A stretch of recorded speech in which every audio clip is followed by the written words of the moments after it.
Donc le projet 100% entreprise, c'est un projet qui est partenarial, qui s'appuie sur l'entreprise, l'ELIS comme centre de formation et puis la PJJ comme acteur éducatif pour ces jeunes sous main de justice. Donc le jeune, il est au centre de cette dynamique-là.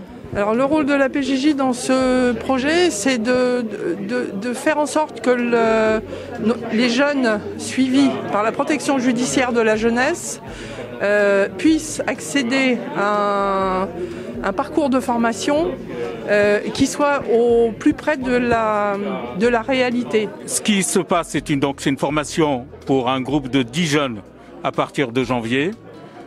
Ils auront le temps pour constituer un parcours.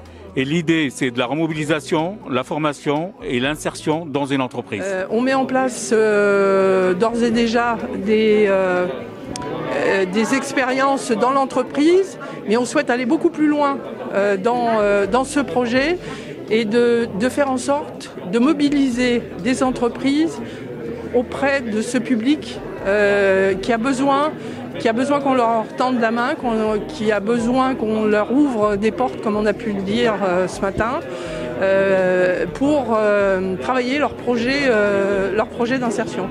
En fait, ce qu'on disait à l'instant, c'est qu'on va former un groupement d'employeurs qui soit sensibilisé à la problématique de ces jeunes et qui soit intéressé pour les recruter.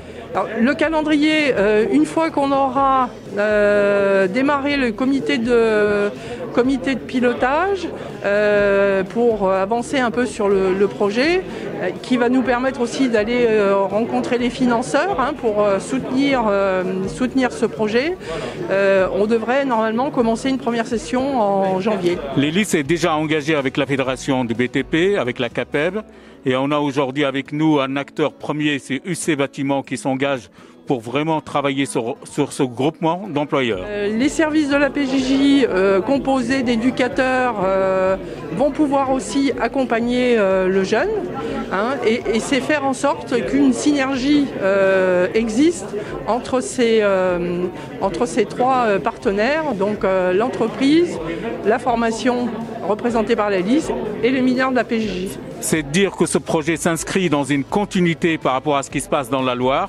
C'est une expérience aboutie et qui nous permet aujourd'hui de s'en inspirer et de trouver notre propre voie pour que les jeunes du bassin chambérien et de la Haute-Savoie soient vraiment bien accompagnés vers une insertion réussie.